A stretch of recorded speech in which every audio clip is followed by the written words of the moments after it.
No, Discovery number 2, you did just fine this evening. You don't have to Fine. redeem yourself. I have a The chance to palates of redeem these myself. schmucks. An engineer, a math professor, and a sweet corn breeder. With our powers combined, we are 3 guys and a bottle of bourbon. What could go wrong? Brian, what did you buy? Welcome to another edition of 3 Guys and a Bottle of Bourbon. What we're drinking tonight is going to be Bardstown Bourbon Company Discovery Series number 3. So this is barrel strength coming in at 110 proof. It is a blend of 3 different whiskeys, 2 13 years, one from Indiana, one from Kentucky, and then a 10-year from Kentucky. So this is Bardstown, the Discovery Series. This is their 3rd edition. Rumored to be the 4th edition is already ready to go. Maybe hitting store shelves soon. But So Bardstown Bourbon Company is a relatively new distillery that is, big surprise, out of Bardstown, Kentucky. So the cool thing about them is they do a lot of blending, and actually they do sourcing from many other places. So there's a lot of other brands, Chicken Cock and a few like that are actually getting distillate from Bardstown Bourbon Company. Now, the Discovery Series that we're tasting is actually barrels that they buy from other people. So this has got MGP in it. That's why it says Indiana on the label. And the cool thing about them is they make it very obvious that it is not their product. They don't try to hide it or anything like that. And on the side, it shows what percentage of each blend is coming in at. Now, their actual product is the Fusion Series, which I've got the Fusion number 1, number 2, and number 3. Chuck has Discovery 1, 2, and 3. And like he said, coming up here, hopefully December, maybe next January, they'll release Fusion number 4 and Discovery number 4, which is their kind of 2 main brands that they're doing from themselves, which is all good stuff. yeah, and to be clear, the Fusion is a mix of that has some of their own distillate, but it also has some of their source whiskey. That right? Yeah, it's got one 13-year-old, which the rumor is it's Barton, because it does say Kentucky on it, but they've signed a non-disclosure agreement, so we don't know for sure. And then they've got their wheat and their rye mash bill in there, which cool story. One of the times Chuck came down, Brian couldn't get free, but we got to go to Bardstown and we got a tour of them, and they do something called a thieving tour where they pull out 3 barrels and let you thieve directly from the barrel and try it. So we actually got to taste the wheated recipe that goes into the Fusion Series straight from the barrel. And it was really, really good and a really cool tour if you get a chance. Yeah. The highlight of that, though, was the rye. Yes. Which they said went into Chicken Cock, was it? Yeah. Yeah. And I think that was that a 4-year product? Yes. Yeah, it was a 4-year product.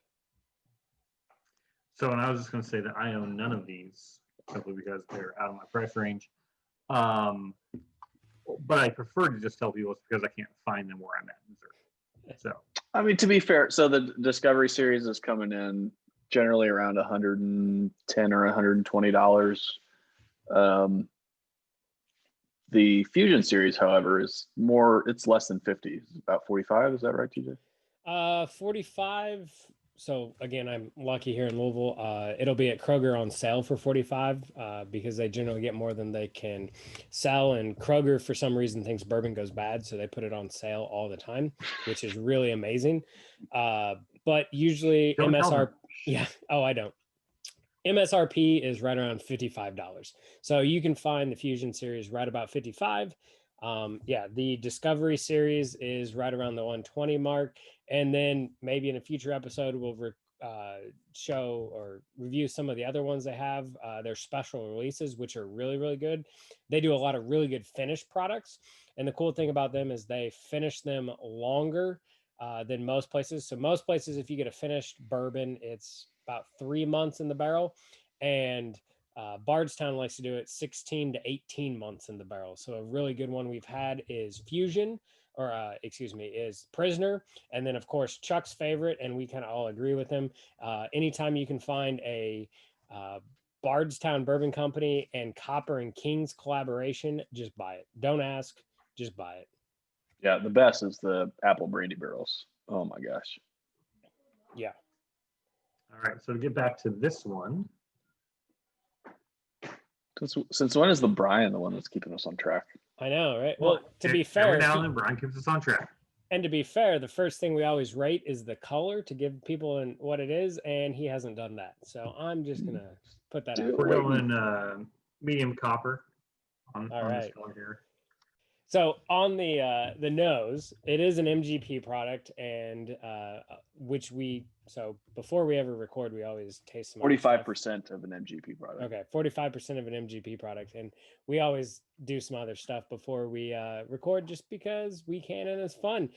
So we just tried Discovery number 1, number 2, and all 3 of them had a very similar nose in the fact that they had herbal and grassy notes. On this one, I get a little bit of seasoned wood is what I would call it. So it's you get a little bit of oak, but something else with that oak. So kind of like seasoned wood. This is news to me. I thought we drank before we do this just because we like to drink. I didn't know it was actually like preparation for this. That changes everything for me. We try to get TJ's palate adjusted, which tonight we've had a hard time doing. Yeah. I get something, especially compared to the other 2 Discovery series, a little bit lighter, a little bit sweeter on the nose, a little bit of sugar. Yeah, you get. I think you said brown sugar. Mm-hmm. Mm-hmm. Yeah, and that's the sweetness. A lot of times you get like that honey, that caramel, or that fruit kind of for that sweetness. But this came in the form of that brown sugar, which was very pleasant. Yeah, I would say there's not much caramel or anything like that. It is all in a brown sugar. Yeah. Sweetness for it, which is nice. How are you guys feeling about the palate? I get some fruit. Palate. Yeah, I was gonna say that it's definitely not a very pronounced palate, but of what I get a little bit of fruit, and that's about it. There's not much. This has got a weird sensation to me. It's like it you smell it, it's got a nice nose, you take a sip, it just like disappears for a while. It like went to intermission at the movies, and then it comes, then the finish just comes back and hits you. Mm-hmm. Yeah, we're actually kind of describing that palate as almost like just water, like it just disappears into water, and it's like, oh, okay, now I'm drinking and getting hydrated right in the middle, and then you come along to the finish. So yeah, it's definitely like somebody hits the pause button. So you're smelling it, you get this great stuff, you take a sip, like what just happened, and then the finish hits, and you get a little bit of chocolate, you get some, I'd say, pear, you get a whole bunch of stuff going on there, leather, oak, all this great stuff. But somewhere between the nose and the finish, there's just like, take a break. Okay, let's go. It was like the years that Michael Jordan just went to play baseball. Just gone for a while. That is a great analogy. Yeah, it really works because you have these two great sides, you know.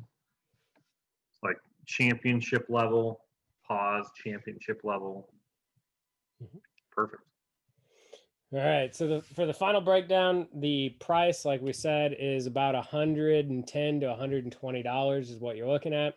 Availability is limited kind of by the distribution area. If you get Bardstown, you are going to get this. If you don't get Bardstown, you're not going to see this. And then it's one of those that while they have Discovery number 3, you're going to see it. It's going to be widely available. It'll be available a little bit past that, but then once it's gone and sold out, there's not going to be any more, and then they will move on to Discovery batch number 4. So it's kind of like a single barrel limited release in that sense. So on the nose, what are we thinking? It was pleasant. I liked it. The sweet notes along with the oak. I'm at a 3.5. 3.5, Brian. This nose is great. I think I'm close to a 4 on the nose. 4. I'm gonna have to say 4 also. So 4s are gonna take it this time, which I know is Oh. going to annoy Chuck just a little bit. So on the palate, I'll start it off. I am definitely at a 3. The palate was lacking, but there wasn't anything bad, so it's a 3 for me. Yeah, my initial thought on this was I was actually going below a 3, but at the end of the day, like the palate has nothing bad to it. It just doesn't, in comparison to the other parts of this, it just kind of a letdown a little bit, but not unpleasant. So I'd go 3 as well. Yep, definitely a 3. Brian, I think you're letting the either side of the both the nose and then the finish affect your rating of the palate. If you take another bourbon that doesn't necessarily have a great nose, you'd be happy with this palate at a 3. So definitely not worse than a 3. Yeah. And our finish, Brian, we'll start you off on that. This is a strong finish. I'm gonna give this one a 4 on the finish. Very nice. Lingers for a little bit. Gives it some solid flavor, but not overpowering to where it's almost like, ooh, that's too much. And it's good. Chuck? I'm on a 4 as well. If I were to name this bottle, I would call it the Screaming Eagle. It's just like it starts you with the nose.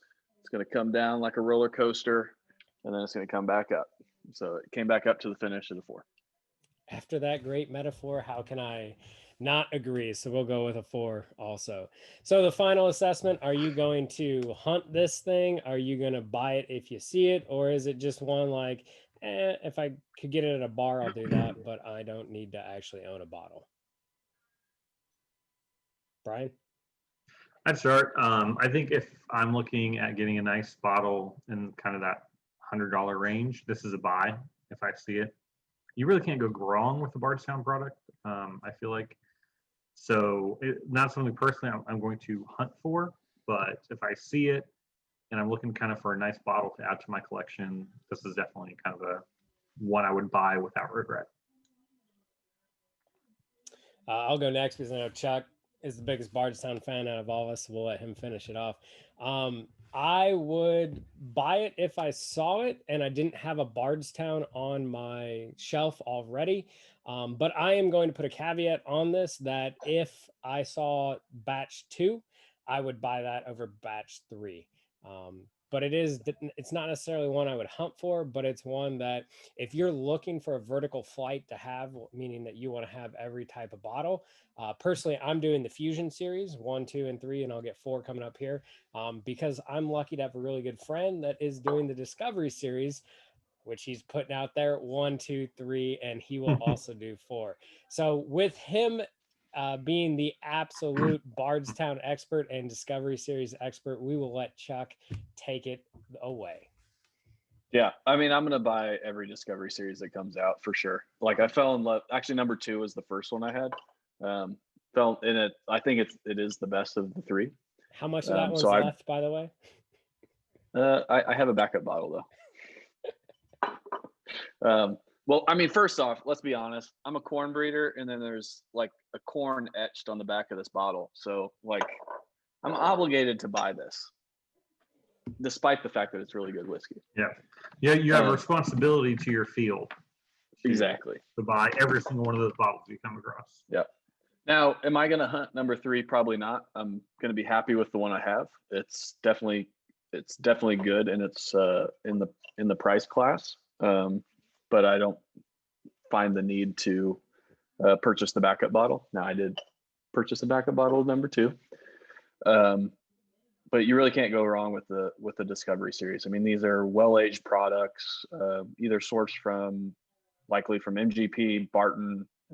Sometimes I don't think any of these have been Tennessee, so no Dickel in these, but you really can't go wrong with a 10 to 13 year blended product. These are fantastic. So, and you really can't go wrong having a friend who collects the Discovery series and another friend that collects the Fusion series who are willing to share. So I consider myself today the luckiest man in this podcast. Yep. My final thing to say would be the other day I lucked out and I got a bottle of Micker's 10-year, and it was $140. I would have been more than happy after trying that to spend 120 and get a Bardstown instead. I think they're putting out a fabulous product. Blended whiskeys have a bad connotations, but what Bardstown is doing and what Barrel's doing, and if you haven't seen our last review of Barrel, click the link above here and look at that. But Barrel's got some great stuff, and these two companies are changing what people think about blended whiskeys. You really can't go wrong with their stuff. It is some of the best products out there. I do believe. So I agree. all right. So do us a favor, hit the subscribe button, click the bell so you get the notifications, give us a thumbs up if you liked it, all that wonderful stuff. And we'll see you next time. Stay neat, my friends. Keep drinking.